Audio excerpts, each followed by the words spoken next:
Created in the mid-1950s, one of many tracks of the era born from racing on local public roads. A wickedly fast 4-mile blast through Wisconsin's glacially carved Kettle Moraine Forest, it is the best example of building a permanent track that mirrors the feel of racing on public roads. Talk about full send. To paraphrase Carly Simon, nobody did it better. It is a bucket list venue for any serious racer who hasn't competed here. And for those who have, the draw to return is overwhelming. It has hosted every type of road racing series North America has ever produced and is revered by racers around the globe. And tonight, it draws in the pilots of Season 1 for the new Full Send Sims Esports iRacing Spec MX5 Series. Hi folks, I'm Greg Creamer. Welcome to Round 14 and America's National Park of Speed. Joining me as always is Kyle Heyer, and Kyle, Road America is just simply phenomenal. I love this place. This is the biggest playground in North American motorsports. You call it the National Park of Speed. I call it the Jurassic Park of Speed because you come here, you can get lost in the different biomes around this place. Describe the 1965 Road America 500 broadcast as a scenic country drive through 4 twisting miles of pavement. You go from one side of Wisconsin to the other, it feels like. But it's a beautiful place, 14 corners, over 4 miles long, Greg, and all those long straightaways for drafting these SMX cars here tonight in 2 races. Yeah, and we've seen that play out in the past. There's just lots of long hauls here, full throttle. Momentum here is massive. Remember, coming out of 14, coming out of 5, you're climbing hills. And if you don't get out of those corners well, you're going to be so slow relative to everybody else. And of course, these cars just flow so much speed through the corners that just dancing on the edge is absolutely critical. You can take a look at it here. And what's really lovely about this track is there's so many spots where you run through the trees, and particularly out of 3 all the way down the moraine sweep into 5. You pop out of the trees, and it's just like you're running through the forest. Same thing, really, from the exit of 10, which is the second part of the carousel, through the kink. Fastest turn we race on in this series into Canada Corner, the same deal. It really feels like you are out for that Sunday drive, but at ridiculous speeds. Yeah, it's a great racetrack, super high speed. We'll see nearly 130 miles an hour in these cars, which is basically VMAX in an SMX car. Yeah. So we've got qualifying underway right now. 8 minutes to go in this session before we grid them up for the first of 2 20-minute races tonight. At the top of the board on the opening lap is Josh Soto, but something tells me we're going to see this change quite a bit here, Greg, before before qualifying is over. So I wouldn't read too much into these first opening laps. I would agree, and obviously, you know, again, with these long straights, I mean, you're talking about those VMAX speeds. You get them up maybe 3 times here with that long front straight to run down through the moraine sweep, and then all the way from Carousel to Canada Corner. And so you're going to have to find a partner here. If you want to be starting up near front, you've got to get some sort of help with a little draft, I would think. Yeah, one of the long right-hand corners here, the Carousel, turns 9 and 10. This is a really long corner. It's flat out in an SMX car. Joshua Soto doing that right now. And then you line yourself up for one of the most formidable corners in all of road racing in North America, at least, the kink. Let's listen on board with Josh Soto, see if there's a lift here. It's going to be a little bit of a lift, I think, just to set up for the draft, but you might be able to get away with full throttle if you're pointed it just the right direction. Yeah, he gave it just a little bit of a lift. I know when I raced here, when I was driving something that was right on the edge in terms of speed through the kink, I actually found it a little bit quicker to, you know, you can call it a confidence lift if you want, but to get the front end to just bite a little bit. So you just a little breathe, get the weight on the nose, and then you can feed it throttle. You'd actually come out of the kink quicker than if you just flat-footed it all the way through, because you'd start to get this little pogo built up as you started to scrub a bit. So I wouldn't be surprised to hear that little bit of a lift, but it's more just to get the nose to point in accurately so you don't push wide on the exit. Well, time's still coming up on the board. We're going to see more this time through as the field makes their second lap.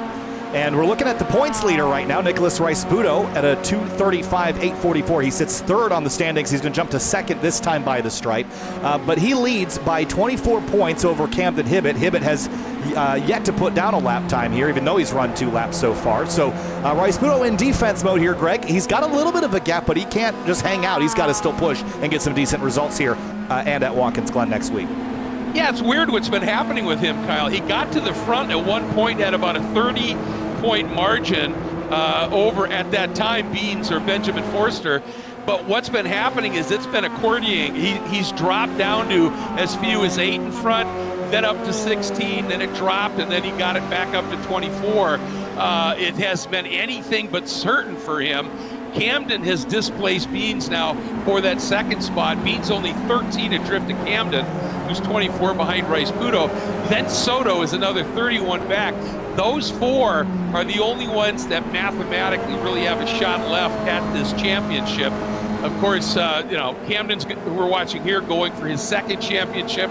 Rice-Budo would be going for his second. Beans and Soto for their first ever championship. So, the interesting thing to me, though, Kyle, is you look at everybody else. Skip Brock, who showed some remarkable speed at VIR before getting involved, and what he said afterwards, it's some silliness when I talked to him when they tried to go 4 wide through the snake.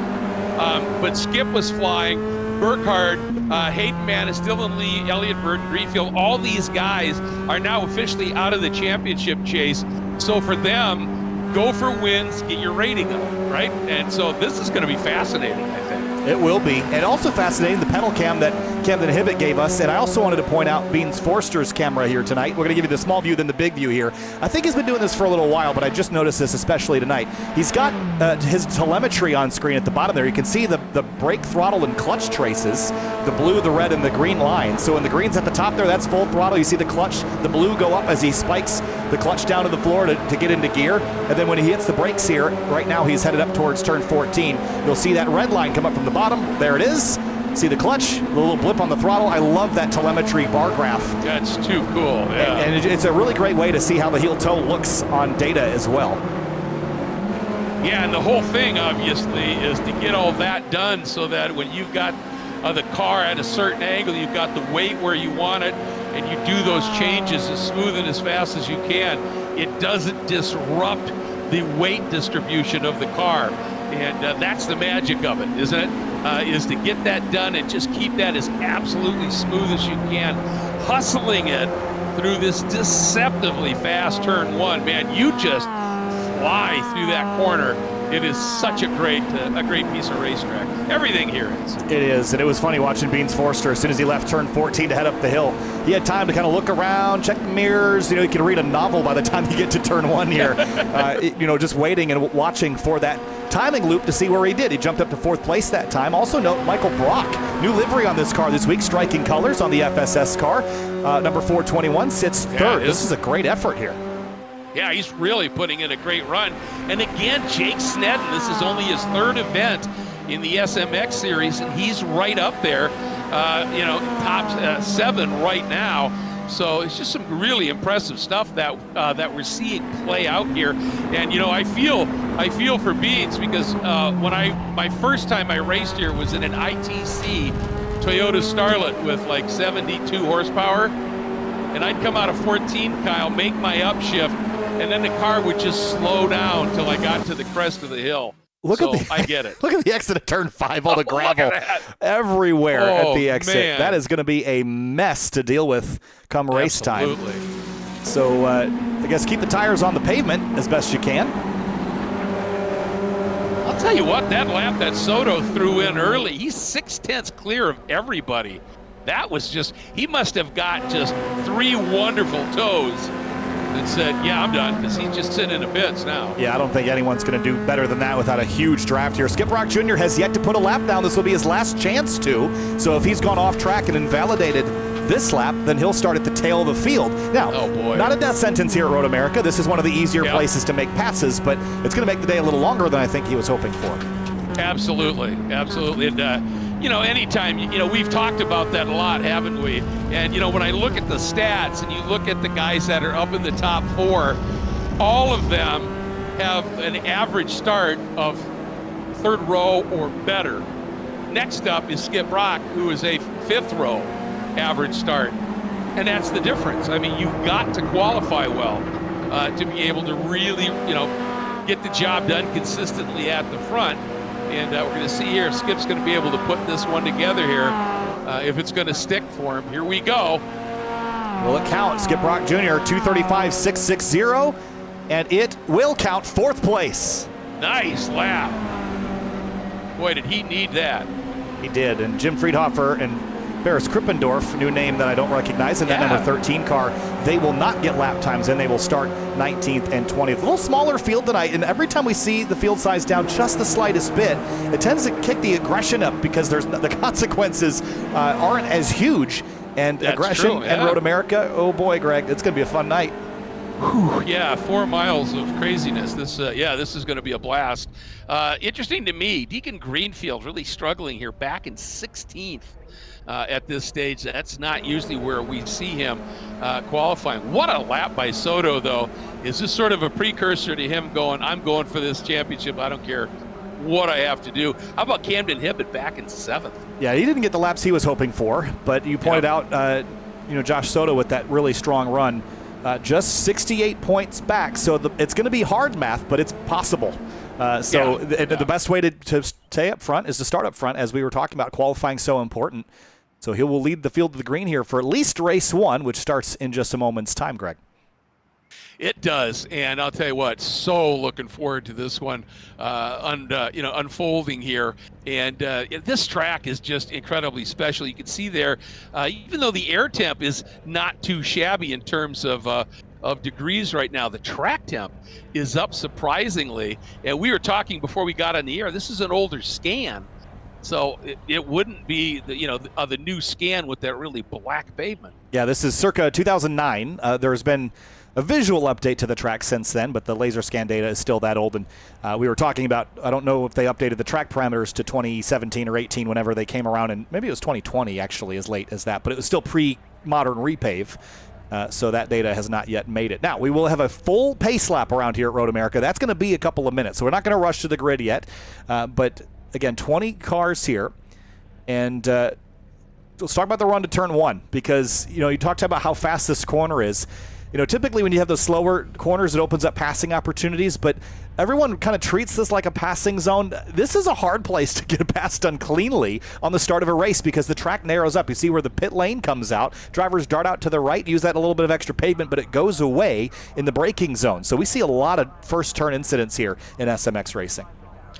We really do, and I think part of it too is, even if we're into the race a bit, as I said, and as you pointed out, there's such a fast corner, you wouldn't really think it's a passing zone. But with that uphill climb, you can get such a massive toe that you've got so much more speed. And I found that unless you're on the inside and you're clearly through, the best angle for this turn is often just stay outside and ramp more speed around it so you don't have to brake as hard, and you can make that work because you can use a lot of that curbing on the exit, and we've seen that play out. Then it falls down into turn 3, which is a massively critical exit corner, so you're falling into it, then you pick up, there's a little bit of bank to it, and then this massive run down the Moraine sweep. That's one of those 3 spots we're talking about where they're going to be at VMAX. Well, field's rolling off, so let's roll through our starting lineup and kick things off here for the evening. Greg, take me away, row 1. Who we got? All right, Josh Soto with that mega lap with the number 77 starts up front. One-time champ Nicholas Rice Pluto in your point leader in the 03 starts second, starting third. The 421 of the very impressive Michael Brock. Fourth at 1 lap right at the end, jumping him to 4th, Skip Brock Jr. Then starting 5th, Beans Forrester. Third in the points is number 23, and James Newell will start 6th, Kyle, in the 123. Camden Hibbett trying to earn himself another championship, but will start 7th tonight alongside Jake Sneddon. A really strong run here for the newcomer and only his 3rd start in the Full Send Sims SMX Series outside of row 4. Dylan Lee starts 9th place in the number 2 car. Hayden Manis in 10th in the number 65. We've seen lots of speed out of him as of late. Can he parlay it to a top 5 tonight? Wozencroft in the number 80 starts 11th, and Ian Anderson, Greg, a nice effort there, 12th in the 147. Yeah, he's been dialing it up, no question. Starting in the 13th spot in the number 9, Daniel Higgins. Starting 14th in his number 50, Stephen Plethen. Starting in the 15th spot, our founder, the 33 of Cord Schmidt. And Deacon Greenfield struggling a little bit back at 16th in his number 20. Starting 17th will be the 601 of Skylar Cottrell. And Kyle starting the 18th spot, the 73 of Wayne Buttermore. Yeah, in the last row is going to be Ferris Krippendorf in the number 13 car. Jim Friedhofer starts in the tail of the field. Neither of those cars got any laps, so that's where they will start in the last row of 10 here tonight at Road America. And of course, you talked about Cord Schmidt, Full Send Sims, practice makes podium, Greg. And Road America is a place it's easy not to practice at, but you know the layout in an SMX car might be fairly simple, but there's a lot of racecraft you need to know to do well here. Oh, massive amounts. Yeah, here you got to play chess. You know, we've talked about that so many times with the draft of these cars, and that's something that you could definitely practice in a sim. And remember, Cord's whole idea for Full Send Sims, he hopes she has fun doing it, but it is a real-world racing training tool, first and foremost. That's what he's all about. We also need to say a big thank you, of course, to Sabelt. They have come on board now, and they're the only company in the sector with an internal test laboratory to perform absolute FIA tests on all of its safety products. That's why they are as good as they are. Farah, again, just a remarkable series under new ownership in its 3rd year. Provides spectators with a near zero cost option to go out and watch some incredible racing. You got to check it out. Then, of course, our 2 sponsors that have been with us since day 1, 3P Logistics and Final Turn Motorsports. I'm going to mention them together because often they'll sort of operate in conjunction with each other, and they are the best in trackside support and tailored storage, maintenance, repair, all of that. And then Wine Country Motorsports, of course. They've been with us for a while, too. And if you're looking for a good place to either get Full Send Sims or Sawbelt safety gear, Wine Country Motorsports would be a good place to start. On board tonight, Deacon Greenfield with the number 20. He'll roll off 16th place. We've got Beans Forster joining us tonight. He will start in 5th place. Cord Schmidt is going to start in 15th place, right alongside Deacon Greenfield. Camden Hibbett brings us an onboard camera as well as Andrew Wozencroft. So those are your onboard perspectives tonight, Greg. The field works their way through turn 14. 2 20-minute races, about 8 laps, but that might ebb or flow depending on the pace of the race. We'll see how things go as we double up and head up the hill. It's a long run up to the start-finish line, but it's time to go racing from Road America. Yeah, this is basically a mountain climb for these cars, and it is really steep, and you don't really see the flag. If you're in the back of the field, you might not even see the flag when it flies. I mean, you saw that angle right there, just how much that steep is. And now we are green and racing. Nice start, it looked like, by Soto, but it's also such a long run now, all the way down to turn 1. You see, you crest the hill, then it starts to drop away just a little bit. We have somebody starting from the pits there, and it looks like Rice Pudo's got a nice run around the outside. Can he make it work? Looking back in the pack, Deacon Greenfield there. Everybody, and I think that, you know, this is sort of something of a slightly smaller field paying off here, Kyle, is, and I don't want to jinx it, but so far they've done a nice job side by side for those 2 all the way. Skip Brock has jumped into 3rd, and he may have a tremendous opportunity down into 5. Man, they're just pacing faster, 100 miles an hour now, but they're still side by side here for the top spot. Now a push from Skip Brock Jr. is going to push Rice Pudo past Soto, and they will lead into turn 5. Big passing opportunity down here, though. Does anybody swing to the inside to take a look? Everybody pretty orderly down here into this passing zone. Look at Soto working the outside of Brock. Way off there, but of course you can carry some momentum. Briefly 3 abreast, and Brock still diving down to the inside. Soto staying on his right shoulder, and again Brock has to give a little bit of room, and now they're into this really fast, tricky fall away. Turn 7, no camber on the exit. Look at that run by Michael Brock. He might just be inside and up into 3rd. Oh, Soto fighting harder on the outside, Kyle. Drops those rights, still there. Yeah, drops the rights in the gravel. He had to back out at turn 7. Got really tight between himself and Skip Brock Jr. There's a little touch. That's a very fast portion of the racetrack. There's gravel everywhere in the carousel. I think someone was dragging some back on during the pace lap. It's so messy. But Dylan Lee, Hayden Mattis, side by side into the kink. Brock and Forrest are going to try it too. Oh, and not quite there. And it settles out. You can see Brock had to check up just a little bit with that angle. And here comes Camden Hibbett, as a result, getting a really nice run. And that's just that if you overlift, as opposed to just that slight lift to get the nose to point. If you really have to lift, you just kill your momentum relative to everybody else in these cars. Trouble. Oh, and that's our first incident. Is that Court? It is Court. And Ferris Krippendorf, I believe, coming together at the exit of turn 12, Canada corner. Court trying to get going. He's got some pretty severe damage in that right rear corner. Oh. Just tangled on exit there.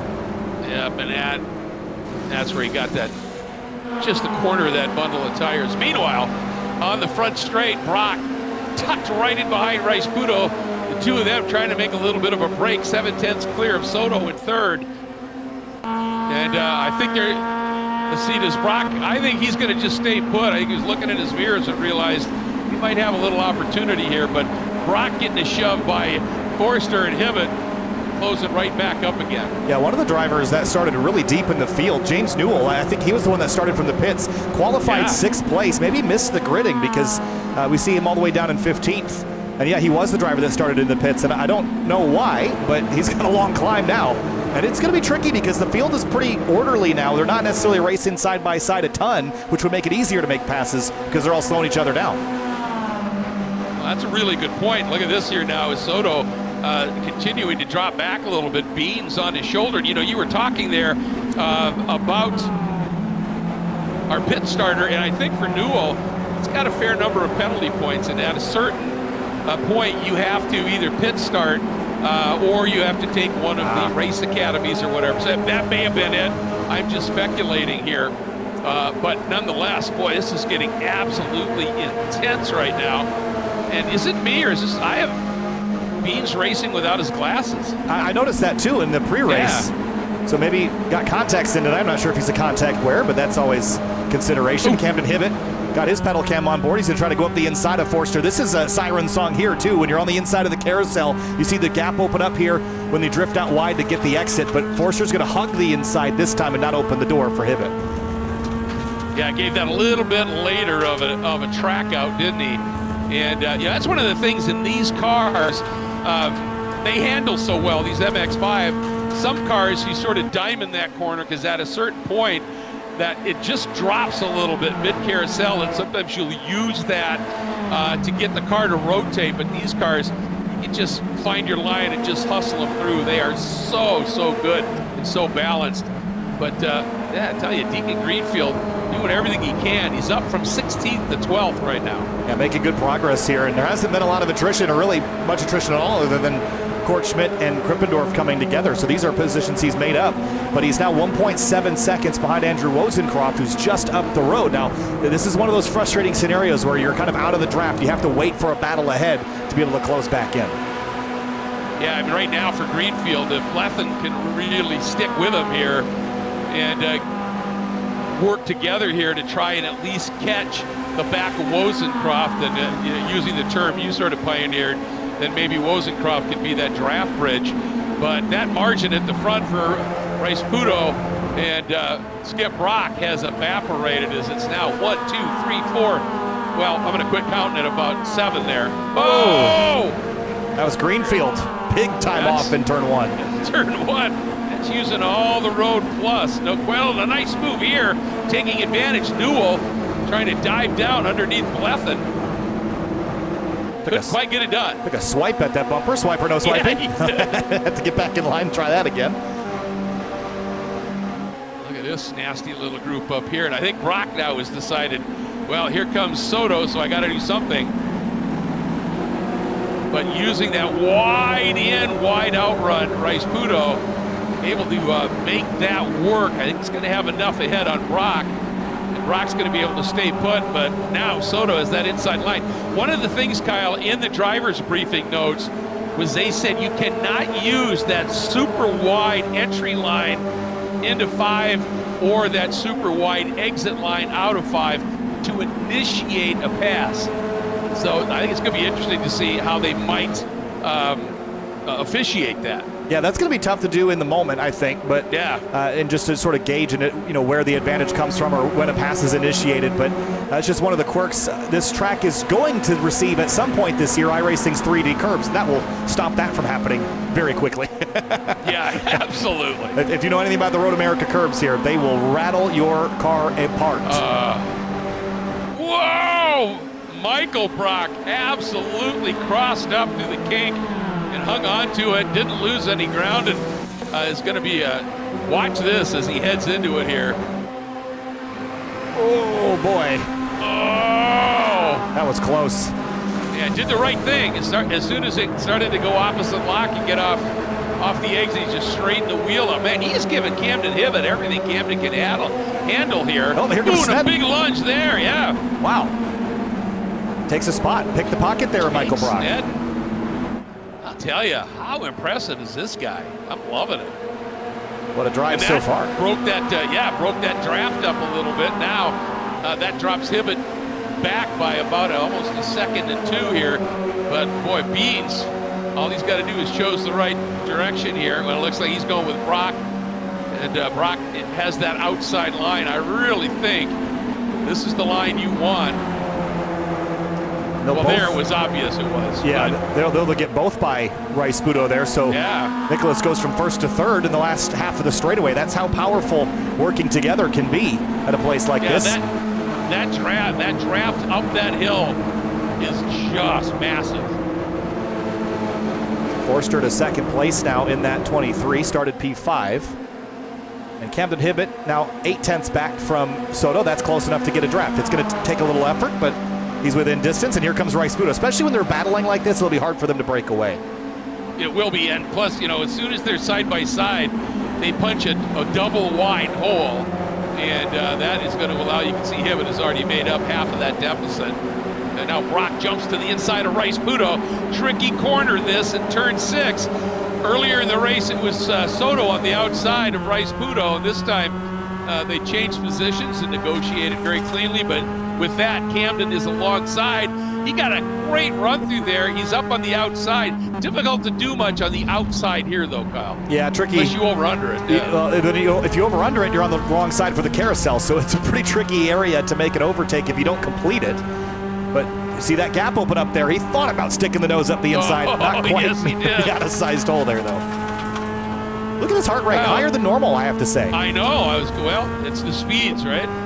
Yeah, Camden's usually in the 85 to 90 range, but tonight. I know. Yeah, it's well, and I wonder if this is championship battle time. Could be part of it. Absolutely, it could be. Snedden sitting in 6th is broken away from Michael Brock just a little bit. Hayden Manis having a great drive too, now up into 8th in that gray number 65. Now it's unfortunate for him because he comes in here 7th in the points, but he has 30 penalty points. And if he wouldn't have gotten all those, he would be right in the Skip Brock, Morgan Burkhardt category in terms of the points. If he gets that sorted out, he's going to be for real. Yeah, I think you can look back at every race and say, hey, I shouldn't have done that or couldn't have done that or wouldn't have done that again. But at this point, you've kind of made your bed and you got to lay in it now. And with only this race, one more tonight, and then 2 more at Watkins Glen next week, that's the end of the championship season. After 15 rounds, we'll call it quits for this season after Watkins Glen next week. Here comes Soto for the lead. And made that work. He was far enough up the inside. Was able to get it done and able to use that bit of exit at 1. Didn't have to pinch it too much, and that's going to pay off here. And Rice Pudo running wide. Look how quickly, once you get pushed out of the way, you just drop back like a stone here. You get freight trained, you lose the draft. And And then you've got to hustle it all on your own. Top two in the championship, side by side here. Yeah, it'll be breaking duel into turn 5, and for Camden, he's on the wrong side of the racetrack here. He's in the draft for now. Skip Brock Jr. is trying to go the long way around. A little touch there maybe between the doors of the 03 and the 132. Yep. Now they're certainly going to push and race hard here. Well, I have never seen so many laps with cars side by side through 6. And this corner is a lot trickier than it looks on a map. It's very fast, but it falls downhill, and there's absolutely no camber. And you've got to get turned in really early, and because you're going to have a push at the exit. I've never seen this place so covered in gravel. That new gravel system is making a real mess of things out there, especially since a lot of the gravel traps that are represented here in iRacing have since been paved over or moved in subsequent modifications to the facility. So it looks like it's snowing in some of the grassy areas offline. And now that gravel has effect, doesn't it? It does. Caught in it. It spit you out. Brock getting a great run. Oh man, this is going to be I love this blast here all the way down into Canada Corner. Side by side, Soto trying to do it and just has to give way. But beautiful move by Brock, and we're just going to see this is going to be absolute constant here. This whole front group is 11 cars back to Andrew Rosencroft, and then there's a 4-second gap back to James Newell and Deacon Greenfield, who are in a duet of their own. But 11 cars in this front pack, and we've seen at times the leaders have issues with each other on the last lap, and that could change things dramatically. Look at Hayden Manis pulling over to the right. I don't know if he got a slow down or what, but looks like he's letting Dylan Lee go by.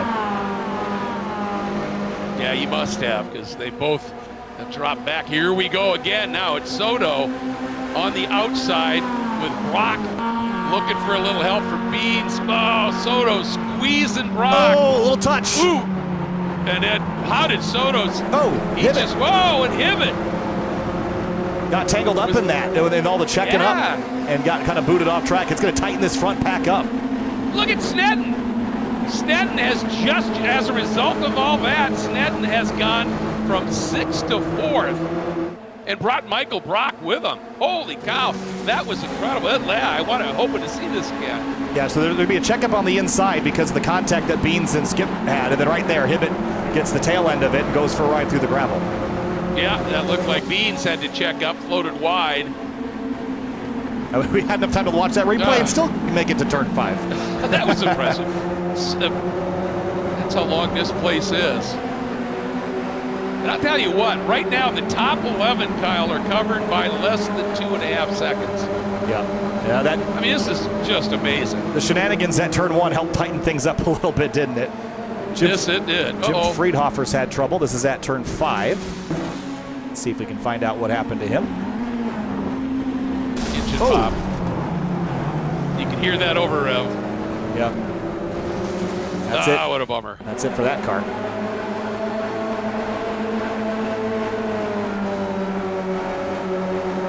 Soto able to just open up a little bit of, he's half-second clear.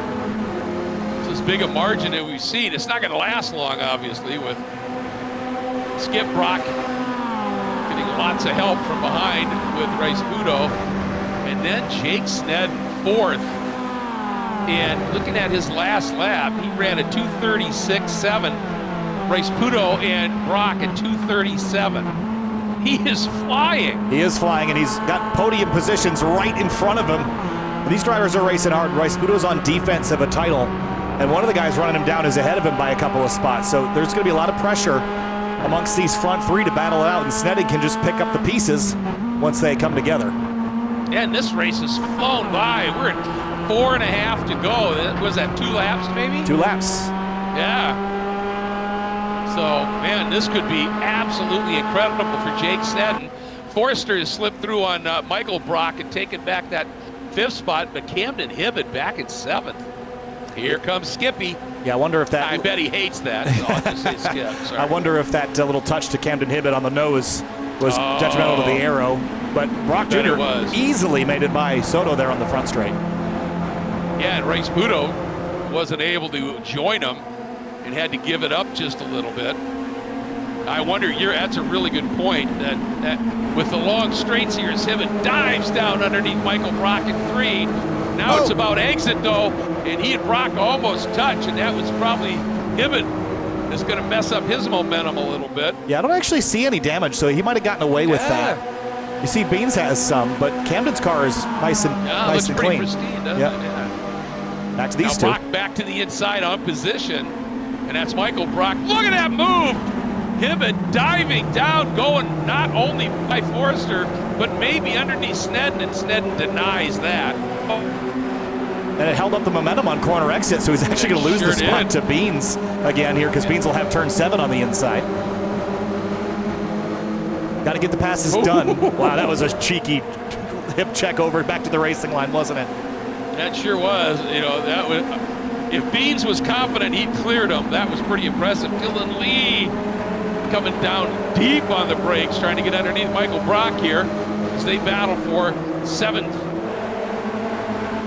Quite able to do it. Now he's just floating the outside here through the carousel. This is where Hibbett has been able to roll some really good exit speed. But man, you got to be so brave or stupid. Yes, the answer is yes. To both. Those are not mutually exclusive things. Sometimes at the same time. Yeah, exactly. Well, it's a 3-horse race for first place coming to the white, and Jake Snedden's right there in 4th, so nothing's changed. A lot had changed, but nothing set in stone after all that last 4 miles of racing. Through Canada, up here through Billy Mitchell. I mean, this whole run, you know, that fabulous run through Kettle Bottoms and then through Thunder Valley here. I mean, the names are so appropriate. And then up here, such a massively important corner here. Out of 14 and start climbing Everest. Thankfully, a higher percentage make it to the top of this mountain. That's very true. But very true. 1 lap to go. Last lap. And I remember my first experience ever driving Road America was in a Spec Miata, and it lost revs climbing the hill. So yeah, so did my little Starlet. It was crazy. It's and a big I couldn't go down a gear because it wasn't geared right. Right. So you just had to wait till you cleared the top of the summit, if you will, and start to get a little bit of speed back here. This is really interesting. You know, watching Skip Brock here, great battling elsewhere in the pack as well. The number 9 there, that chrome and green. What a pretty car of Dan Higgins. He and the 50 of Blethen having a solid run. But, you know, we saw Skip Brock at VIR. They touched. Oh, they did. Wow, that was actually really gentlemanly, giving him a little bit of room. Look at Soto. He wanted to do the massive over-under. Brock had none of that. And here comes Camden trying to get up and underneath Snedden. Ooh, and he does. He's there. Clears him. And Beans, great read by Snedden.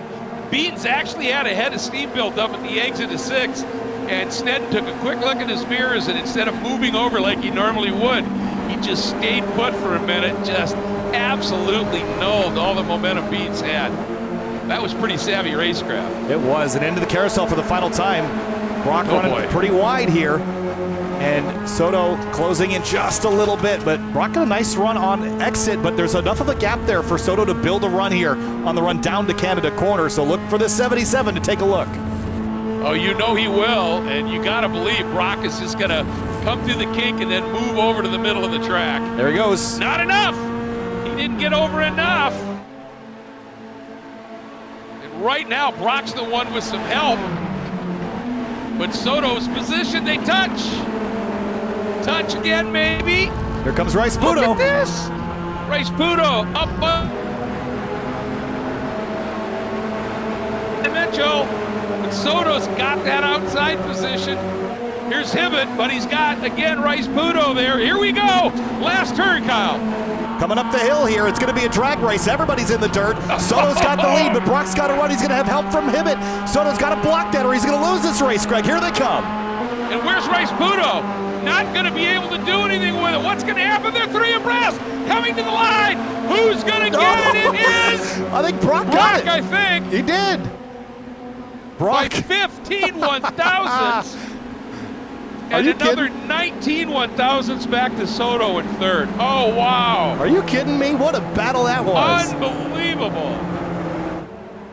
That was cool. I think Skip's pretty elated here. Oh, man. And, you know, it's funny because, you know, what I was working on trying to say here, and the racing was just too good, was that in that second race at VIR, he was going absolutely toe-to-toe as we watch this finish. Look at how close this is. Oh. I mean, this is a great checker. I mean, 3 wide across the start-finish line at Road America. Look at this run. Wow. That is just exceptional. Oh. And that's what 15 thousandths of a second looks like. Road America.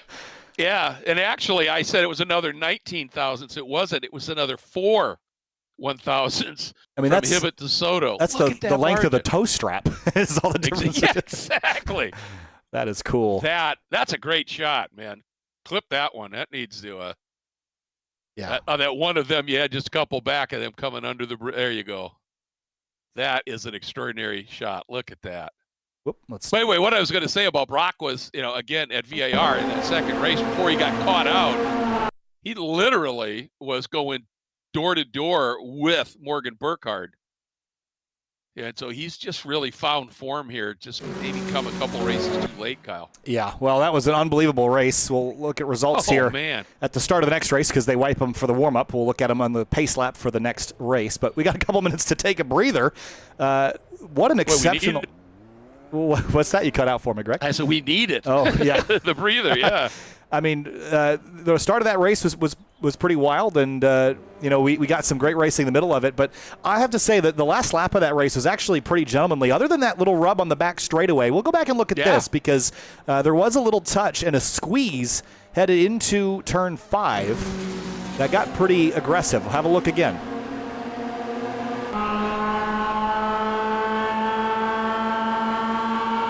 Oh, look at that.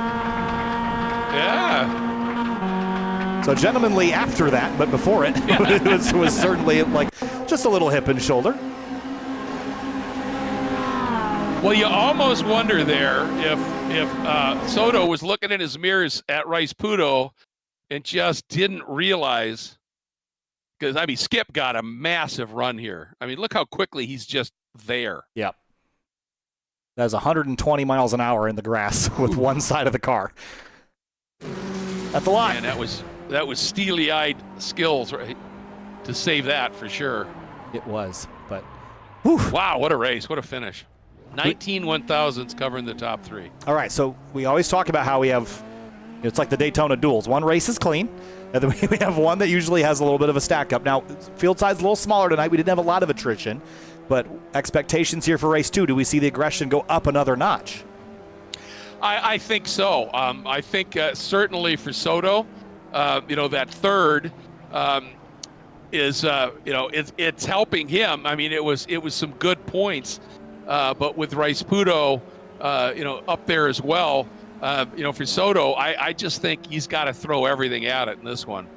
You know, if he's got any shot at this championship, you know, right now, if he came in here, 68 points adrift of Rice Pudo, and with 100 points available, including the race we just ran. And so, you know, he's got to almost win out here and hope others have some problems. But, you know, same thing for Beans, really. So I think it's going to be absolutely fascinating. And then, you know, we were talking about it, the guys behind that have been running so fast, they know they're out of the championship, so they just want wins.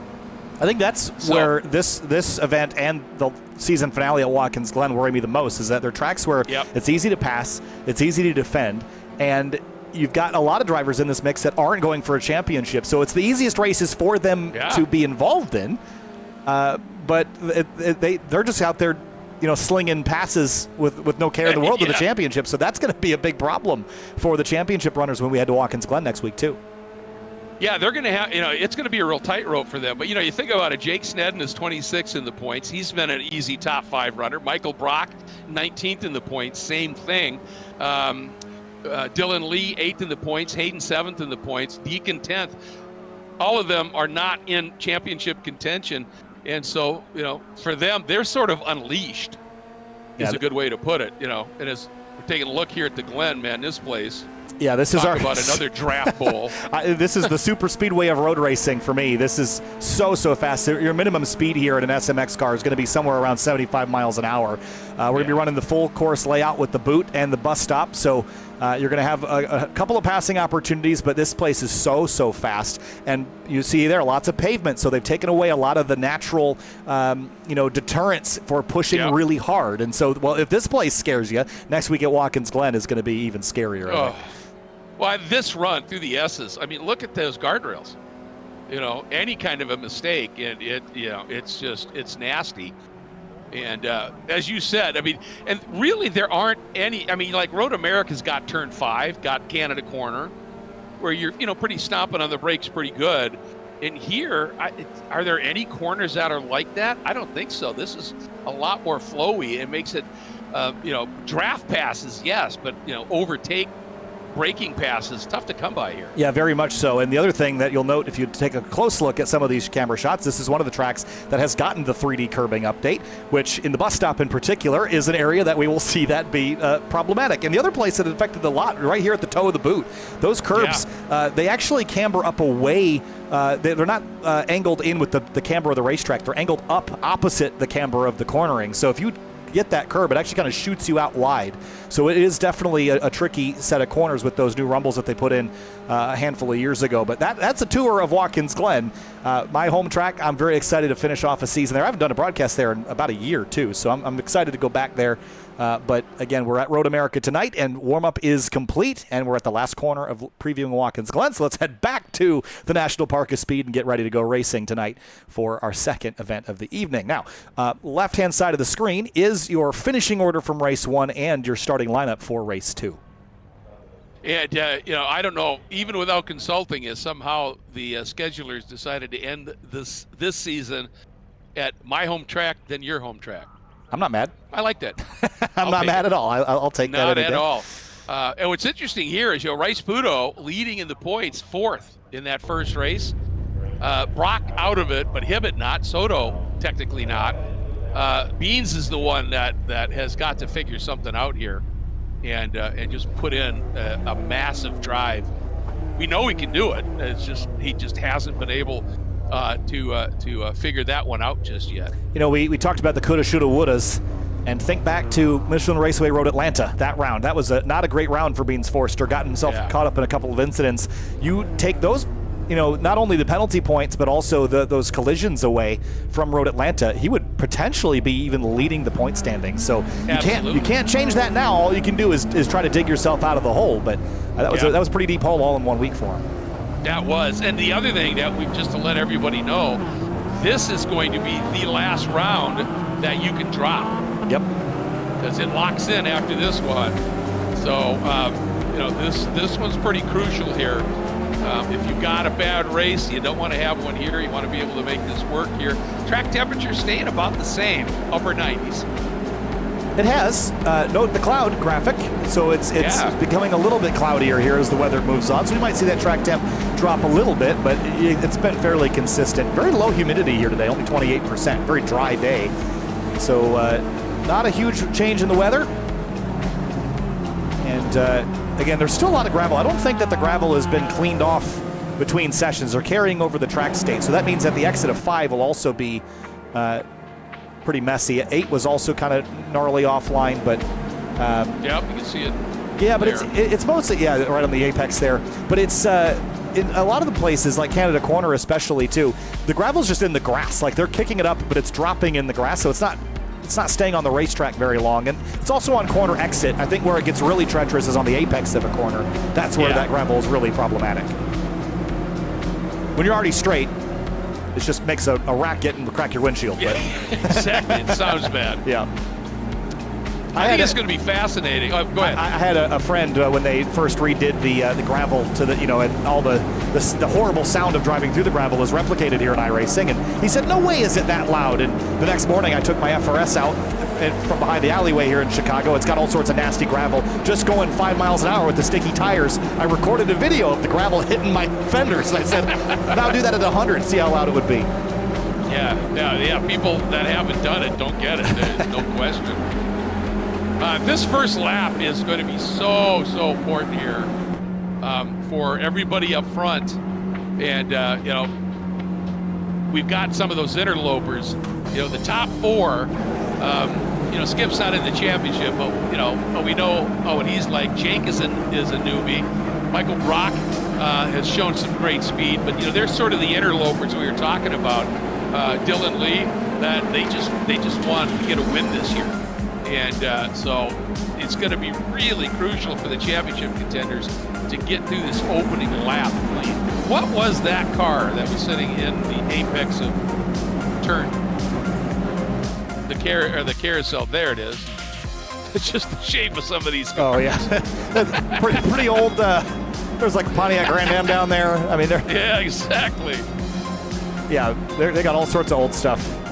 But anyway, yeah, the trackside objects could use some work. We'll wait for the race scan, but all right. Well, one of the things I have noticed is the new shadows, the new lighting model here. It looks really pretty down here in the shade, in particular. They've done a nice job with that, even at the exit of turn 2. Just those dark shadows looks great. Getting the bounce coming off the windshield. But there's that gravel I mentioned. You could see the gravel in the grass. It's just made of all over the place. Yeah, they've dumped the sandbox out into the yard, haven't they? All right. This is such a tricky spot. You get out of Canada corner, and then it bends right, and you think, I can do something here. And then it flicks left into Billy Mitchell. And if you're in the wrong spot, I've seen so many times, there's just been a tap, and somebody goes off. And, people say, oh, this track's easy. No, it's not when you're going really fast. Yeah, the consequences are so high, too, when you do make a mistake. Yeah, absolutely. All right. Last race of this event, third to the final round of racing of the entire first season of SMX. Coming up to the flag stand. Again, Skip Rock gets the green. We're racing. Looked like Hibbett got a little bit better start. Bryce Pudo right on his 6. Keep in mind, those are the guys 1, 2 of the points, just opposite positions here. We saw this whole field run like this side by side for multiple rows all the way through down to turn 5 almost? Yeah, they're going to do the same thing again here. Look at this big mess. Oh, there's going to be a big crash at the exit of 2. Big pile up. 3, 4 or 5 cars in it, and that's James Newell right center track, gets clobbered there by Wayne Buttermore right at the end. Yeah, Bleffin went off. Oh, another one straight off. Oh, that's huge impact. That was Bleffin. My goodness, that was Bleffin again. He must have got going and then had some sort of massive failure. So we'll look at those replays when things calm down, if they calm down. 2x2 for second place into 5. And you can see him, it's got a bit of a margin. And Bryce Pudo not wanting to let Skip get around his outside. That gray machine, your points leader, seeing those points trimmed a little bit. He and Skip still side by side. As we talked about, Skip's going, sorry, I'll do everything I can not to wreck you, but I'm going to do everything I can to beat you. Touch there. So close. Tight margins here. And the last quarter of the field dropped off in that turn 1 incident, so it's going to make this group a lot more aggressive because they don't have a lot in the rear view to worry about, just all focused out the windshield. And newsflash, not everybody can do that. You got to look in the mirror sometimes too. Exactly. And Hibbett's gone, 1.2 seconds clear. Wow. So how did he pull that off? These drivers need to get organized, or this will be old-fashioned Morgan Burkhart drive away from the field sort of territory, wouldn't it? Yeah, it is. And I mean, Hibbett's got that ability. Just give him the break. So yeah, these guys got to quit playing around. Bryce Pudo and Beans in particular, and Soto. I mean, those 3 guys are the ones behind Brock that really have to make sure that Hibbett does not escape like that. Whoa, Beans really sideways. That messed up his momentum. And here comes Bryce Pudo. Beans going to try and stay on his outside. Got to give him the inside for 14. Yeah, see if they get this sorted. They really need to be working together here. They did run down Hibbett a couple tenths of a second. While this is all sorting out, well, maybe we'll hold this shot for another second while they're trying 3 wide. Okay, they're going to give up on that. Let's go back to the very start and see this incident here. So Newell, it happens just north of Newell here. And I think they're just going to come together right there. Center track with himself and the 147 of Anderson. And then that's a gnarly impact there. Oh, man. And throws Newell over into Higgins. Oh, that catches Blethyn there. And so I think what happens to Blethyn now is, you see, Wayne Buttermore tried to stop, but Blethyn's got no left front suspension. And so he tries to turn in and he has no left front wheel. He's got a flat left, yeah. Oof. Good. That was ugly. That was. Well, they've trimmed some of that margin for Hibbett, but right now, look at it. Beans and Soto are running the risk of falling back here just side by side. This is not what they want. Snedden's right up in the tailpipes of these two as well. Dylan Lee shot up the inside of him. Oh, spin, and Forster's around. Oh, no, Beans has looped it. I don't know if he got help or if it was just position. Well, definitely seems frustrated, but that was costly. Let's have a look. Did he get help? That's Soto down to the inside. There it looks good. Oh, got touched. He did. The question is, did he turn in or did he get assisted? I mean, he definitely turned in, but when does the corner start, right? Yeah. That's the question. Get an overhead view here. It's going to be tricky with the trees. There we go. Yeah, I think this will tell us. Yeah, I would have assumed that Soto would have turned in a little bit sooner than that. Yeah. Go back a little bit more. Well, we got the moment here. Hibbett's lead is gone, by the way. The top 3 are on top of each other, but he's on the curbs. Yeah, I think Soto probably would have been a little further left, but we'll see. That might impact things. Those are 2 championship contenders back to the lead. They're already battling here. Here comes Brock on the outside of Canada Corner. Boy, Brock has just been a powerhouse today, hasn't he? Oh, 3 wide. Oh, man, this is crazy. Snedden sitting there at 4th, but look at those 3. Hibbett still working the outside. Now, Brock, we've seen this outside run. And Hibbett, I think that was the wise thing. Well, now he pitches it, tries to get the run, and that is going to massively help Rice Budo, I think. Yeah, and they're back in drafting distance of everyone now back to 11th place, just like race 1. So that big advantage was short-lived, wasn't it? Yeah, totally. And was that Manis that was juking and jiving back? No, Snedden. Yeah, Snedden's leading that second group. A little bit of Soto right behind him. Oh, watch this turn, and it gets tight down here. Very, very tight quarters between the front 2. Oh, they're 3 abreast at the exit. Or tried to. That's crazy. Yeah, Rice Budo's got a little nose damage as well, so gotta keep an eye on that. That we've seen that be a fairly big impact when he's leading a group, but not such a big deal when you're tucked up behind someone else. And he's weaving and wobbling all over the track now. He's just trying to figure out who do I want to. Oh, he got up inside Hibbett there a little bit. Tried to. Now he's just trying to figure, who do I go with here? Decides to drop down behind Brock. Snedden going to close up on the back of Hibbett a little bit. Ooh. Way wide there. Hibbett turned in aggressively, but Brock was firmly established. I think Hibbett had to open the wheel up. There's cars everywhere. This is turning into a real incredible. Race. Into 7. Budo locks back into that 3rd spot, now going maybe for 2nd. Will he pop out of line here and try to grab the lead? Not enough room to the inside of Skip Brock Jr. there. Nope. Ooh, Hibbett dropped that right rear. Didn't look like it hurt him too much. Might actually help the rotation a bit for him. There's that inside lane. Oh, Hibbett's going to jam the nose up. Tried to steal it, but Brock Jr. a little faster line on that wider arc. Look at Snedden, man. He can pick a pocket here when they get down to Canada Corner with this here. And then Soto behind him. There goes Hibbett. Swing over to the right, and Rice Budo saw it coming and shuts the door. Yeah. Well, he opens it back up. Here we go, 2 by 2.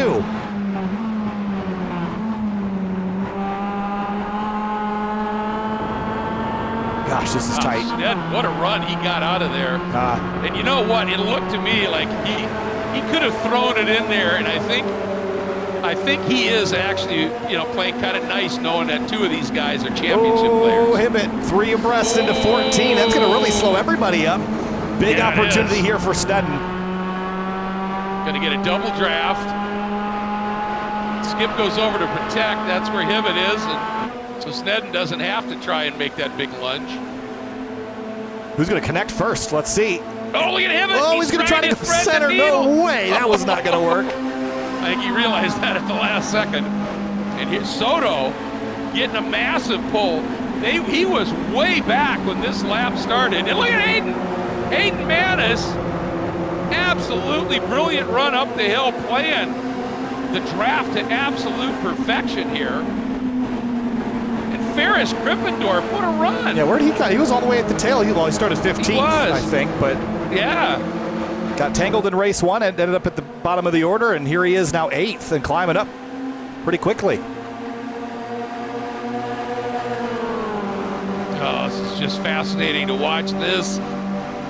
Hibbett, he loves this wide outside run into 5, goes way over that curve, and then turns in really aggressively to get the run up the hill.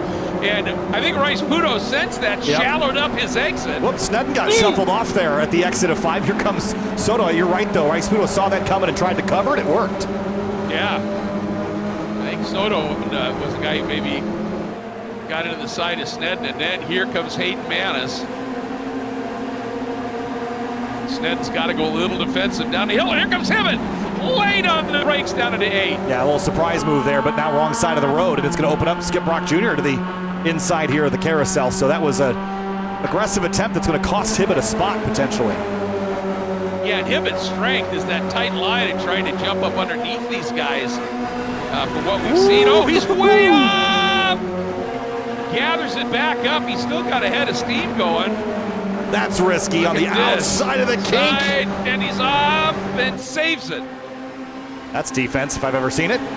Wow. Well, I think Camden has let us know what he's all about here. Rice Pudo a little slow on the backstretch. Yeah. All right. Someone has lit the afterburners here. This is not a slow burn by any stretch, is it? No. And Camden, I think Rice Pudo, he's doing everything he can to stay up front, but I think he's also, mindful that he's the point leader, and I think Camden has just said, I'm throwing everything at this, and whatever happens, happens. Love to see it. And look at this run. And look at Skip. Went over. Oh, Rice Pudo couldn't get completely hung out. Snedden becomes his friend, and look at Soto. What a pull he gets. And Soto started that run out of 14 in what, 4th? It's like the recreational baseball team picking sides up the hill. It's like left, right, everyone's changing lanes. Yeah, exactly. You don't want to get picked last. No, I want him. No, I want him. Oh man, little bit of gravel on exit, and Soto to the lead. What a run for Soto, up for it from 14. Hibbett trapped on the outside here a little bit, but Rice Pudo's got to tighten his. Look at this, we're back to 2x2x2 again. This is incredible stuff. Yeah, and Snedden, I think, was just on the outside looking in last time. Hibbett's trying to force his way to the inside of Soto. Look at him trying to open that gap. He's going to put 2 tires in the grass. He doesn't care. There he comes. 3 wide. Oh, boy. Oh, touch. To touch with Brock. Oh, Soto disappeared. That didn't help. No, that got Rice Pudo way big offline. Crash. Big crash down here. Court Dillon. Yeah, well, Dillon's broke right front corner. We'll check in on that one in a moment. This. And look at Wozy. What a savvy run he's put in. Up to 7th place and climbing. Yeah, that orange and yellow, number 80 there. Here comes Hayden. Snedden. Oh, what a move. I think Snedden was more concerned about stopping Hayden and then went, well, maybe I can get around Brock at the same time. So let's put it this way. If Brock wasn't there, that was a block. Yep. Gravel everywhere in the carousel, at least the entrance to turn 9. All right, here we go. Kink. Low and offline again, Hibbett. All right, do I dare pull away to watch that replay of 5 for a moment only? Okay, real quick. This was on the entrance to turn 5. Let's watch Dylan Lee. Little contact, little 4 wide. That was never going to work. Nope. Tripped up and tangled there, then gets T-boned by Deacon Greenfield there. That was not fun. That was nasty. And as El Soto in the gravel. Did he get help? Oh, yes, from Skip Brock Jr. Ooh. Put into the gravel. Yep. So he's down to 10th and way out of it now. And so Hayden Mattis and Snedden 3rd and 4th. Bryce Budo and Hibbett 1 and 2. Well, this championship is coming down to the 2 that came in here leading in the points. You could just stop. It's coming down to because there's only 2 left. That's true, yeah. Here we go. And you know both of these lads are going to be throwing everything at this. Yeah, you saw little brake lights there from Bryce Budo like he was going to concede that, but he didn't. It's almost like he was doing a little brake knockback check, but no need to do that here in iRacing. And for the uninitiated there, the brake knockback when you've got your pads vibrate away from the rotors after hitting the curbs, but that's not something that's necessarily simulated in iRacing, so that's why sometimes you see just a little tap on the brakes before a braking zone just to reseat the pads onto the rotors so that when you go to the brakes, you don't have to have a super long pedal travel. Whoa. This is getting racy. This is, and I'll tell you what, this is whoever gets the most help. And I mean, you can see Hibbett for a minute there had nothing. And just that fast, Bryce Budo gets a big shove from Panis. And Hibbett now, he, with that wide entry, he, no matter if he's at the apex. Oh, look at this dive. Wow. Yeah. If he's at the, right on the apex at the exit of 5 or a half, or a car length off it, he still has so much speed. But, I thought Manis might be able to do something there. They touched on the entrance to 7. There was a little side-by-side contact there. Snedden and Brock had a little door-to-door as well. 5 minutes to go. Again, this has just flown by. Mosey now up into 6th. Yeah, great run for Wozencroft tonight. Yeah, so happy for him. This is just fabulous. Beans, 9th. Soto, 10th. Not the nights they needed. That's a tough day, yeah. Not where they have to be. On board with Wozy. Not for long because we're door-to-door again. Oh, man. They like their screen time up front, don't they? They surely do. And this is just no holds barred. This is awesome. Look at Bryce Budo, a little bit wider run through there. Look at into the gravel. It's everywhere. It's not in the over grass there. anymore, man. No, it's look at Hayden Manis. Woo. Oh, if Hibbett hadn't been paying attention, that could have been a touch. Gonna set him up for the exit. Looks like it.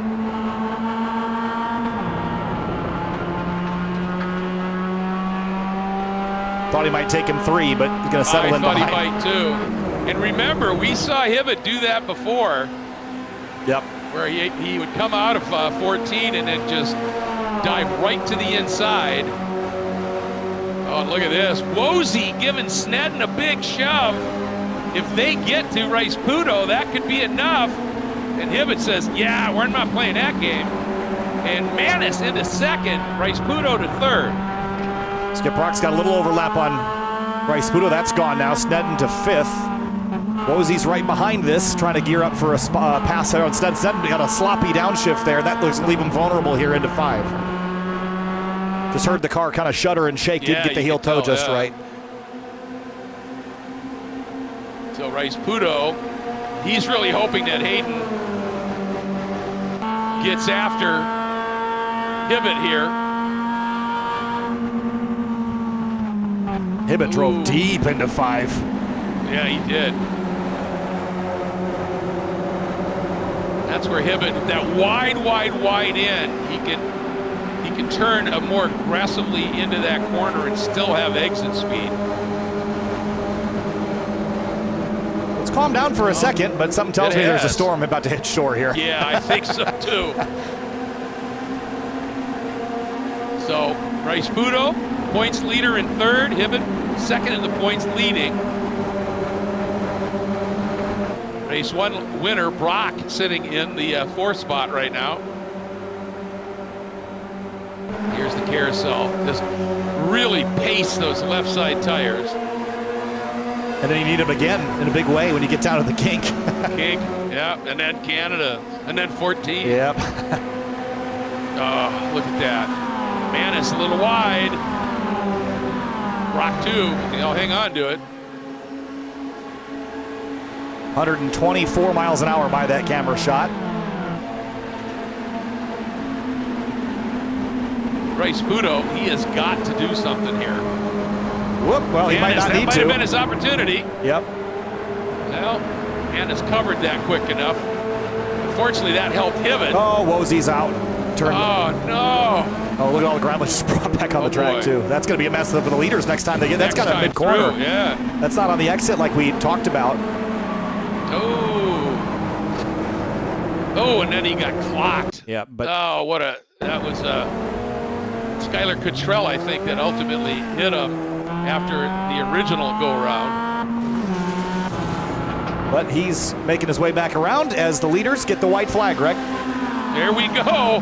And this is Brock doing exactly what Bryce Pudo hoped he would, and that's give him a shove, get him through on Manis. Hibbett has that little car length and a half, maybe 2 car lengths. So for Bryce Pudo, he needs a mega run here out of 3, and he needs Hayden Manis now to help him. Well, he's going to get that help. Yep. But we haven't seen 5 be as decisive as some of the other corners as far as passes, but he might get it done before then. Look at this run. Oh, wow. And Hibbett didn't cover it soon enough. And Hibbett's going to try this super wide entry, but it's too late. It's too late, and Bryce Pudo is through. Skip Brock. Look at Snedden. Well, I'll tell you, Snedden is a sharpshooter. He's an opportunist. Into 6 and 7 now, and Brock Jr.'s got his mirrors full of Snedden, so it might be just a 3-horse race up here. Manis, Hibbett, Bryce Pudo, but something tells me these front 2 have got the crosshairs on each other. Nope. Not at the last moment. I think he realized Bryce Pudo had really rolled some good speed. So here we go. Watch for him, and he wants to get that nose up and underneath. He's there. Oh, Bryce Pudo carried a little bit more speed and was able to hold it off, but not done yet. Nope. Hibbett now going to try to go outside. Couldn't make that work. So I think Manis is going to be the guy who decides who wins this. I think you're right about that. And, well, Hibbett's going to have a great run here at the exit of the kink. That was unexpected. Did he run that kink incredibly well? Manis is going with him. So Bryce Pudo is going to have to stand it. He can't. He's back in 3rd. Oh, no! Manis. Hayden Manis out of control. Saved it. That might give it to Hibbett. Gravel everywhere. Yep. Oh, Beans Forster, he's crashed into 12. Oh, boy. And that car's wrecked. He's out. And Manis is too far back. I don't think he can do anything about this here. I don't think so either. I don't think Bryce Pudo isn't close enough to give Manis any kind of a shove. And he had to get out of it too. Messed up that last corner. So Bryce Pudo might get Manis. Here they come. Well, that would be huge. He's going for it. Hibbett is going to get the win, but it's a drag race for 2nd. Who is going to get it? Hibbett gets the win. I think Bryce Pudo just maybe. He did. Oh, wow. 17 thousandths. Wow, a lot of black flags on this last lap. 3. 1 to Soto, 1 to Blethen, 1 to Krippendorf. Snedden 4th. Wow, I'm really impressed with that 11. Yep, that's his career best. He was running 4th in race 1, then got hitched for 5th, got dropped to 5th right at the end. Look at this again here. It's Beans and Soto. Oh, man. Ooh. Wow. Well, 3rd and 4th in the points just ensured they're out of the points battle. Oh, that's a nasty wreck. Oh, wow. They don't get much bigger than exit of the kink. No, this is far down too. 120 mile an hour wreck. It's just so fast here. Man, they were just leaning on each other. Gosh, that's a hit. Oh, the audio of that hit was ridiculous. Yeah. Well, it's right on board with the 77 hear what he heard. And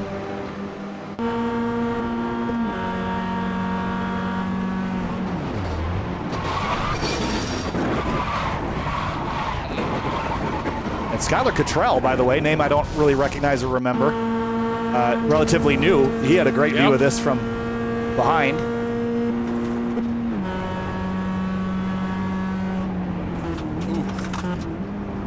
Just had to kind of dodge and weave through all the smoke and debris there. And who was the other car that went off? It might have been a lap down car because they didn't finish ahead. That may have been Gryffindor. I think you're right about that. It is. And he had to go off. And he ended up out because, oh man. Yeah, he had to go into the grass in the braking zone to miss it and couldn't stop.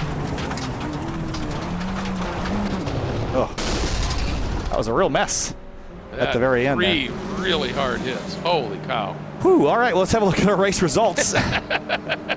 Gosh, they tore stuff up there at the end. Camden Hibbett outlasted the melee, though. He wins the race by 0.7 of a second, which is like a country mile compared to race 1.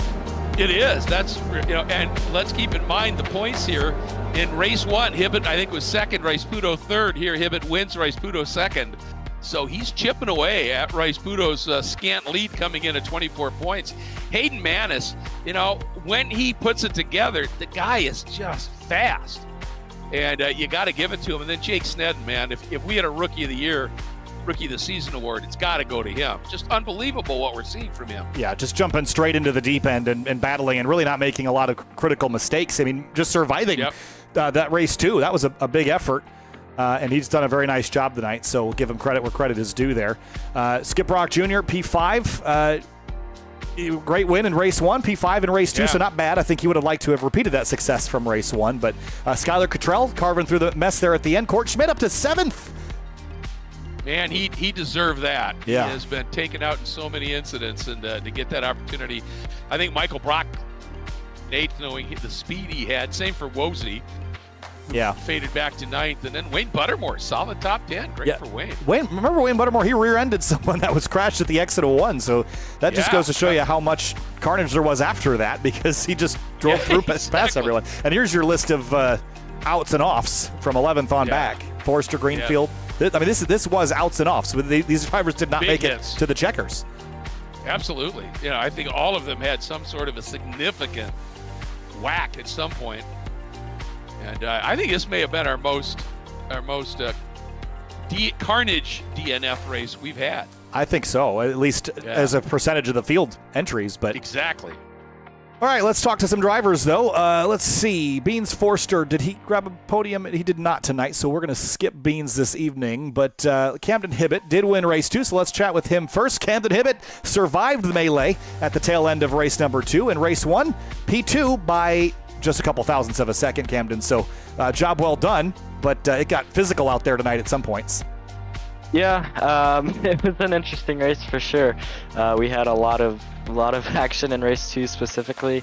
There was definitely some moves that may have been questionable, but I think all in all, for the most part, it was pretty clean, at least when I was around people. So from what I could see, for the most part, it was really clean, but super hard racing tonight. There's a lot of hard action and lots of games being played, especially in the second race.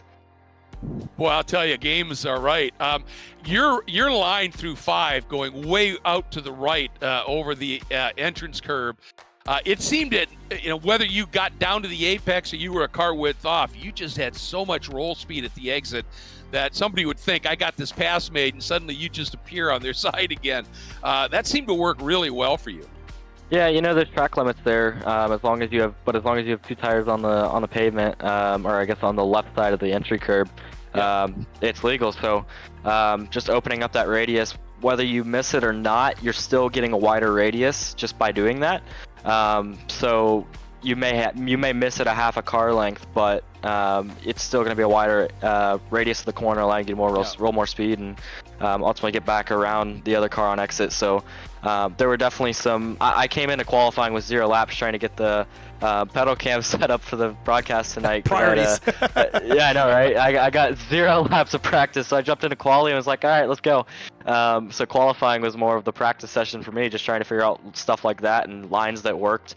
So my lap in quali was just by myself trying to learn, and all in all, I think that was more beneficial than trying to set a draft lap, because it played into my hands, especially in race 2. Race 1 I was just kind of taking it easy, and by the time I was ready to go, I just kind of got stuck where I was until the last lap. So race 2 played exactly how I wanted it to. Got some learning to do from the race 1 experience, but all in all, a great night. Yeah, it was. And I mean, when you think about the point, you came in here 24 behind Nicholas. Race 1, you finished second. He's third. This one, you win. He's second. You're closing that. I mean, this points margin going into Watkins Glen is going to be snug, man. It's going to be so fun. Yeah, it's going to be interesting. I definitely think I want to say it's probably within 12 by now. Been closing the gap ever since I found out that I was going to be able to run the rest of the season is when it really started to pick up and turn into a points battle between me and Nick. So went for the fastest lap in race 1, which is ultimately why I took so long to get to the front, because I was kind of being cautious and going for the fastest lap in race 1, which I ended up getting. And race 2, starting second, I just needed to go forward and stay up front. So kind of threw the fastest lap out the window and just prioritized being ahead of Nick and trying to bring as many cars into the fight to put him potentially farther back in the order at the end. Something that I learned from Morgan when he did it to me in the championship battle with us two. So using his games a little bit against Nick here, and yeah, definitely going to be a tight one heading into Watkins Glen. It is. It's going to be spectacular. And on that last lap, I mean, it all came down to who decided to go with you or Nick and where. It was awesome. In that first race, 19 1000s covering the top 3. Doesn't get a whole lot better than that. Thank you, Camden.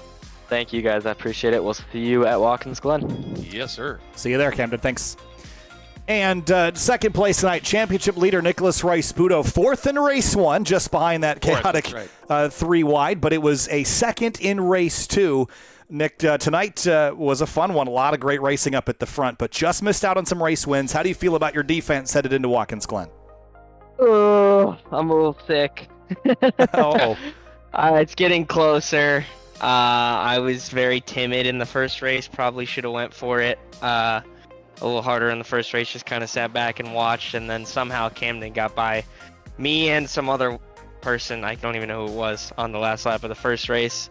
And then the second race was Camden was forcing it too wide everywhere. I saw what he was doing. He was pulling a Burkhardt.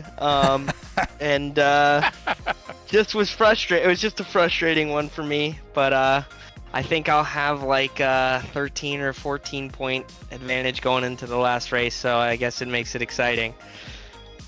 Well, it does that. And, the question then becomes when you get into the Watkins Glen, do you just gloves off or do you protect?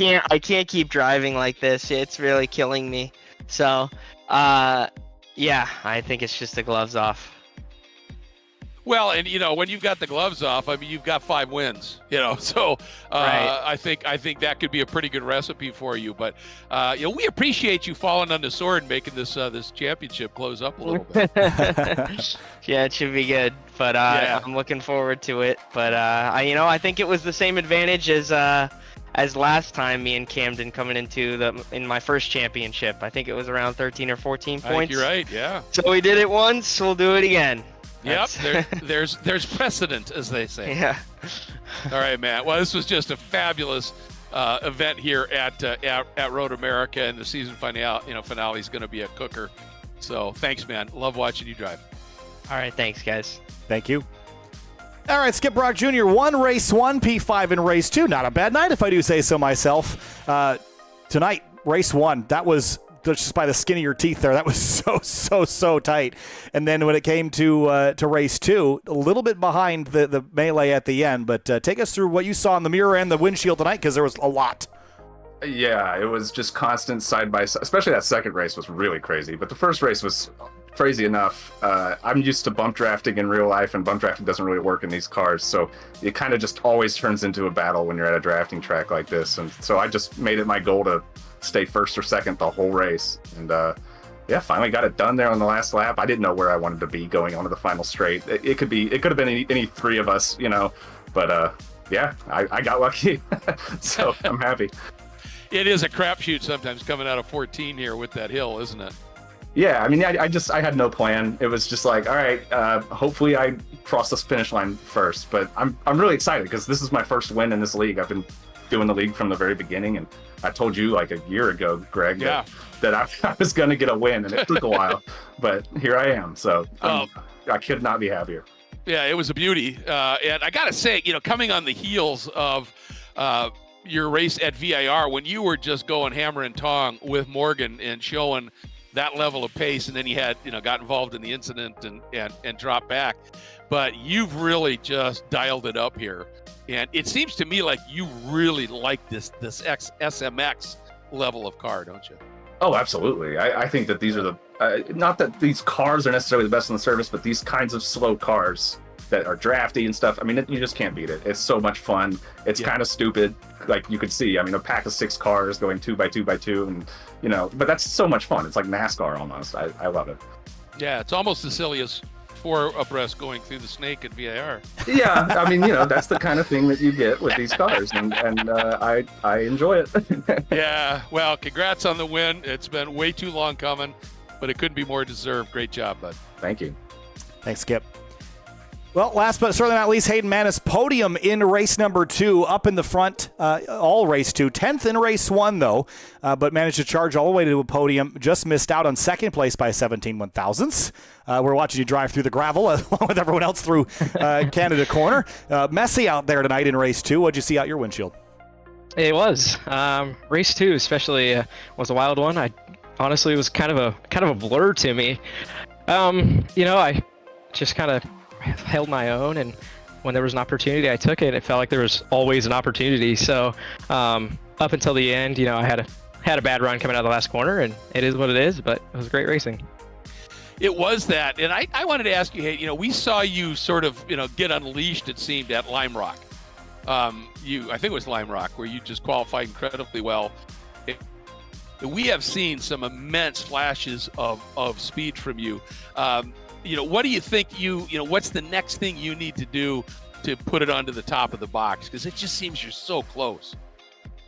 Yeah, I mean, I think it starts with qualifying. I'm just not that great at qualifying, and I think it needs to improve, especially. You know, just finding a guy to draft, finding a good person you can rely on to keep it on track in front of you, and it all starts there. That makes total sense. You know, I mean, you know, looking at the stats here, you know, the top 4 in the points they're all, you know, they generally qualify top 3 rows, and right. You know, it has to start there. But man, when you get moving, you fly, and it is so fun to watch you race. Well, I appreciate it, guys. I try my best, and maybe qualifying will be a little bit better next round, and we'll see what I can do. I hope so. It is so fun to watch you drive. I appreciate it, guys. Thanks, Hayden. You got it. Thanks. Got it. And I know we're done with the interviews, but I just want to give another shout out to Jake Snedden. Again, his 3rd ever race at this level, a 5th in race 1, a 4th in race 2.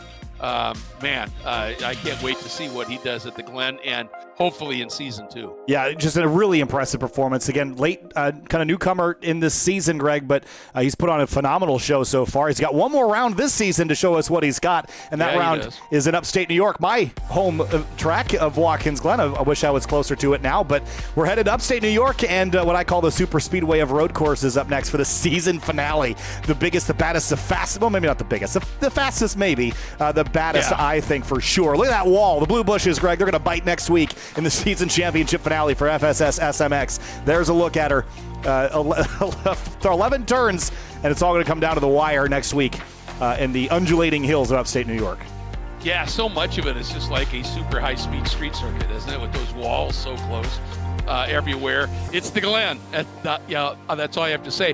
One thing I just want to remind everybody that in terms of the specialty awards, like, most improved, Creamer Perpetual, all that, we're having one of those at the end of both seasons in terms of the awards.